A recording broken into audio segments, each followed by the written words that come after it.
Should you represent yourself in a divorce? I'm Steve Kramer of the Kramer Law Firm. I'm a Florida divorce and family attorney.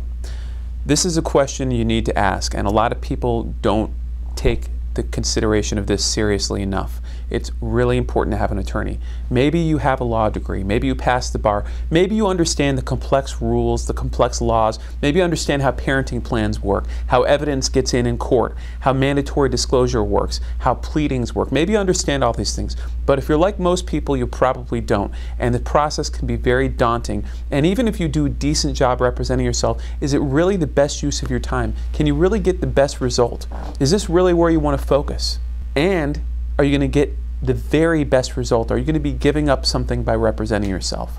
There are very complex issues in a lot of divorces involving children, alimony at times, equitable distribution. If these aren't issues in your case, then maybe you can do it yourself. But if these are issues in your case, you might want to consider getting an attorney, or at least sitting down and talking with an attorney, because a lot of times it can save you a lot more money than you think.